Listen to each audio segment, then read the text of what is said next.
अगर आपको हमारी वीडियो पसंद आए तो उसे लाइक, शेयर और सब्सक्राइब जरूर करें। नमस्कार दोस्तों, मैं श्याम वशिष्ठ और आप देख रहे हैं पीआर खोज। कांग्रेस को यूनानी मसले से चुनाव लड़ना चाहिए। भाजपा सड़क से चलते कार्यकर्ता को मुख्यमंत्री बना देती है। भाजपा से हर वर्ग नाराज है, इसलिए मुख्यमंत्री बदला। भाजपा ने एक तीर से 5 निशाने साधे। नायब सिंह सैनी के मुख्यमंत्री बनने के सवाल पर कहा कि भाजपा ने लोगों का ध्यान भटकाने के लिए नायब सैनी को बनाया मुख्यमंत्री। राजकुमार सैनी ने कहा कि उनकी पार्टी लोकतंत्र सुरक्षा पार्टी और अन्य 35 दलों ने बिना शर्त कांग्रेस को समर्थन दिया है। राजकुमार सैनी सोनीपत के सेक्टर 12 में आनंद सिंह हुड्डा के निवास पर पत्रकार वार्ता को संबोधित कर रहे थे। उन्होंने पत्रकार वार्ता को संबोधित करते हुए क्या कहा, सुनिए राजकुमार सैनी से सीधे बातचीत।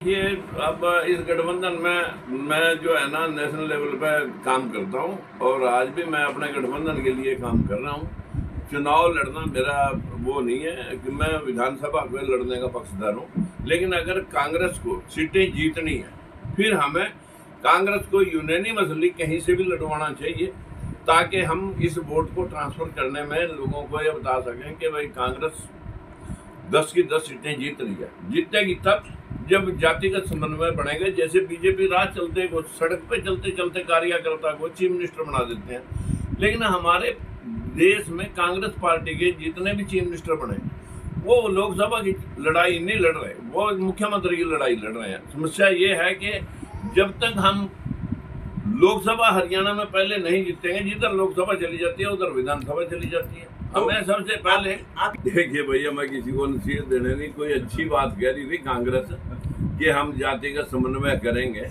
हमने तो उसी के एंगल से समर्थन दिया भाई, जैसे जिसने टिकट टुकट के तलबे चाटने हों वो तो जो है ना सबके पैर पकड़ता फिरेगा। वो मेरा प्रपोजल नहीं है, ना मैं इस काम के लिए वहाँ गया।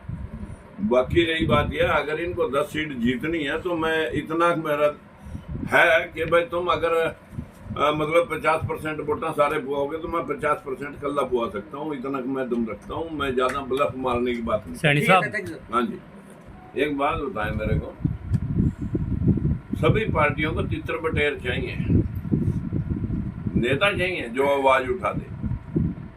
वो तो जो है ना मूक बधिर लोग चाहिए, पार्टी को किसी को लीडर नहीं कोई चाहिए। हाँ, आवाज उठाएगा वो चीफ मिनिस्टर बना दे। उससे सीनियर रहा इंद्रजीत बैठा, उससे सीनियर थे हरकिशन पाल, कंवर पाल, अनिल विज, कितने लोग। वो तो ऐसा है अपना, ये तो नीतीश कुमार ने अपना दूसरा मांझी बनाया और उधर चन्नी बनाया था पहले, ऐसे तो चलता है। लेकिन हम इतना बता दें कि बीजेपी को ये समझ में आ गया कि भाई ओबीसी को वोट को कैसे साधना है, और सबसे बड़ा ओबीसी में धड़ा अगर वोट बैंक का वो सैनी समाज है, और सैनी समाज में उसी के चीफ मिनिस्टर सामने खड़ा करके इसका इलाज कैसे करना है, बस मेन बात ये थी। लेकिन हमें उसमें भी बधाई है कि कम से कम तुम्हारे को ये अकल तो आ गई। देखिए, उस बात को लेकर के जो बीजेपी का झूठ है, और एक तरह का झूठ नहीं है, झूठ भी तरह तरह का है। पहले युवाओं के लिए 2 करोड़ नौकरियों का झूठ है, फिर किसानों के लिए आमदन 2 गुनी करने का झूठ था,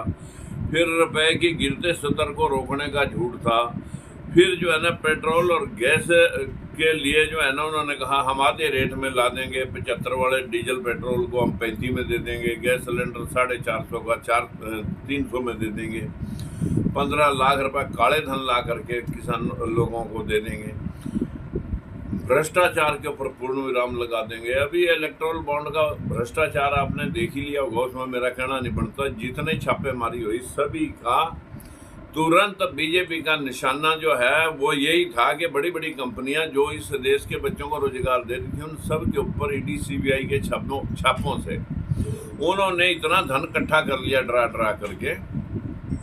और फिर छापे के बाद जो है ना हफ्ते 10 दिन के अंदर जो है ना ये हफ्ता वसूली हुई, और एक एक कंपनी के ऊपर ये भी दिखाया गया लिस्ट में कि 4 बार 1 साल के अंदर छापे लगे। अब ये झूठ, इस झूठ को बेनकाब करने के लिए, और दूसरा जो कमज़ोर तबका है, इस कमज़ोर तबके के साथ जो पिछले काफ़ी जब से देश आज़ाद हुआ इनकी हिस्सेदारी ना मिलने की वजह से, मैं सिर्फ ओबीसी के लोगों की बात जो है ना उठाई, तो जिसके ऊपर लोगों ने मुझे जातिवादी बोल दिया, जबकि मैं तो 100% आरक्षण का पक्षधर था। मैंने ये कापी लगभग मेरे ख्याल में 4-5 लाख कापियां मैंने हर घर पे पहुंचाई कि भाई अब देश में 100% आरक्षण की जरूरत है। हर जाति में पढ़े लिखे लोग हैं, नौकरियां लिमिटेड है और 1-2% नौकरी है देश में, और उसके अंदर इतने पढ़े लिखे हर जाति में, सबको अपनी जातिगत हिस्सा मिलना चाहिए। ये 100% की बात कही। लेकिन जैसे ही मैंने लोगों के हकदारी और हिस्सेदारी की बात की, लोगों ने मेरे पर जातिगत आरोप लगाए। और ये खेल था बीजेपी का, जिस बीजेपी ने फायदा उठाने के लिए हरियाणा में जब होती है तो जाट नॉन जाट करती है, जब उत्तर प्रदेश और अन्य राज्यों में जाती है तब हिंदू मुसलमान करते हैं। इनके इस दोगले चरित्र को बेनकाब करने के लिए हमने ये फैसला लिया कि कांग्रेस पार्टी का एक बहुत ही होनहार कहूँगा और ये कहूँगा साफ दिल नेक दिल राहुल गांधी ने पूरी अपने महाराष्ट्र से लेकर के मणिपुर तक की यात्रा और कश्मीर, कन्याकुमारी से कश्मीर तक की यात्रा में एक ही शब्द बार बार दोहराया कि हम जातिगत समानता के पक्षधर हैं, जातिगत जनगणना करा के सभी का हिस्सा सुनिश्चित करेंगे। और इस झूठी और बेनकाब जो मक्कारी लोगों के साथ हुई है, जो लोगों को ठगा गया है, इनको बेनकाब करके इनको चलता करेंगे। इसलिए हमने उस बात का ध्यान रखते हुए कि अगर हम वही बात कह रहे हैं कि सबका हिस्सा सबको मिले, इस देश में जो मेन मुद्दे थे बेरोजगारी, महंगाई, भ्रष्टाचार के, उनको जो है उजागर करके और इस जो पाखंडी सरकार को हटा करके देश में आम जन के लिए एक पारदर्शी सरकार बने, इस बात के लिए हमने बाहर से जो पूरे देश में हम काम कर रहे हैं इस मुद्दे के ऊपर, तो लगभग 100 पार्टियां मेरे से जुड़ी हुई हैं, जिनमें से 30-35 पार्टियां उस दिन मौके पर पहुंच चुकी थी और बाकी के लोग भी अभी 1-2 दिन में सभी पहुंचने वाले हैं। सभी ने मेरे को कह रखा कि हमारी भी एंट्री जो है इसी बात को लेकर के समर्थन है।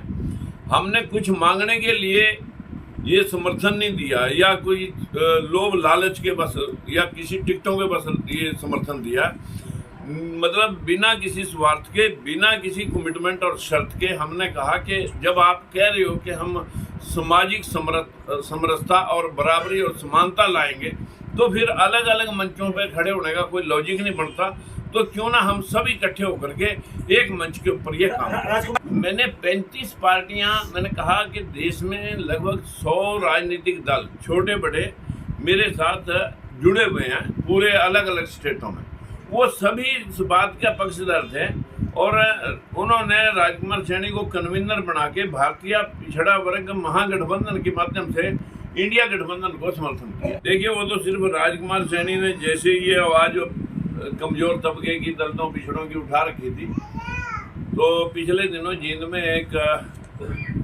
सैनिक सम्मेलन हुआ था। उस सम्मेलन में वो बीजेपी वालों ने किया था और उस सम्मेलन में जैसे ही मैंने 9-10 मिनट की स्पीच दी, तो उसमें जो रुझान था वो पब्लिक का उस 10 मिनट की स्पीच के ऊपर इतना अग्रेसिव था, वहाँ सारी मीडिया थी, तो लोगों ने मनोहर लाल खट्टर को बताया होगा कि ये प्रदेश अध्यक्ष के झुंझुने से लोग राजी नहीं है और मनोहर लाल खट्टर के खिलाफ एंटी इनकम्बेंसी थी, क्योंकि किसान नाराज मनोहर लाल खट्टर से, सारे सरपंच नाराज कि उनको काम करने का मौका ही नहीं सही ढंग से मिला। वो तो अफसरों ने यूज किया सारे सिस्टम, और ओल्ड पेंशन स्कीम वाले, कच्चे कर्मचारी और सफाई कर्मचारी, ये सारे के सारे वर्ग सड़क पे हैं।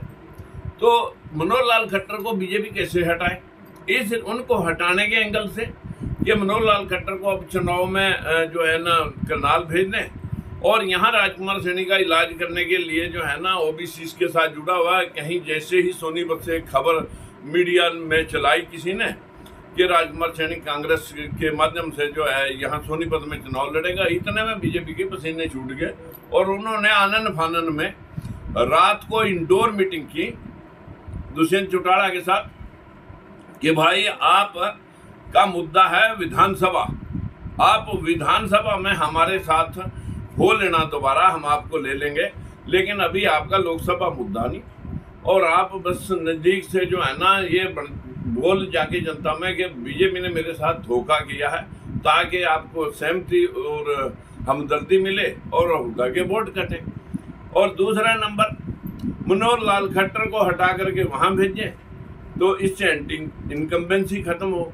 और राजकुमार सैनी के साथ बैकवर्ड समाज बहुत बड़े लेवल पर जुड़ा हुआ है, तो ये कहीं कांग्रेस में जाकर उधर का ग्राफ बढ़ा के हमारी 10 सीटें जो हमने जीती थी वो खो ना दे, तो इसी के समाज से चीफ मिनिस्टर बनाए। तो मैंने उनका वेलकम इसलिए कर दिया कि कम से कम तुम्हें अब समझ में आ गया कि इस कमजोर तबके के बिना तुम सरकार अब नहीं चला सकते और नहीं कोई सीट जीत सकते।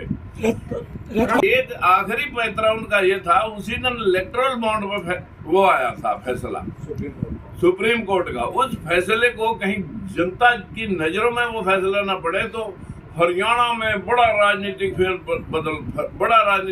बदल वो खबर, उस खबर के नीचे घुस होगी और एक तीर में 5 निशाने साधे। वोट डिवीजन जाटों का, राजकुमार सैनी के माध्यम से वो ये ओबीसी को नायब सैनी जी को चीफ मिनिस्टर बना करके ओबीसी वोट बैंक को साधना, राजकुमार सैनी को रोकना, और तीसरा मनोहर लाल खट्टर की एंटी इनकम्बेंसी से बचना और इलेक्टोरल बॉन्ड के सिस्टम से बचना। तो ये सारा खेल था। मैं विरोधाभास में कभी चुनाव ना लड़ा, पहले मैं कभी किसी के पास आज तक टिकट मांगने नहीं गया। मेरा अपना एक ये है कि अगर समन्वय हो तो लड़ो, नहीं तो कंट्रोवर्शियल मैं कभी इसलिए नहीं लड़ा कि लोगों में हो गई वो बात। मैंने जो बात आज तक जिंदगी में कही, ये मेरा पैटर्न हमेशा से यही रहा है और इसको मैं कभी बदला नहीं कि भाई आज लगभग 2 लाख नौकरियां सीबीसी के जो कमजोर वर्ग की खाली पड़ी हैं, लेकिन वो किसी सरकार ने लगाई नहीं। लगा दो, अब तुम्हारे पास पावर है। पीआर खोज के लिए रणबीर हुड्डा के साथ शाम वशिष्ठ।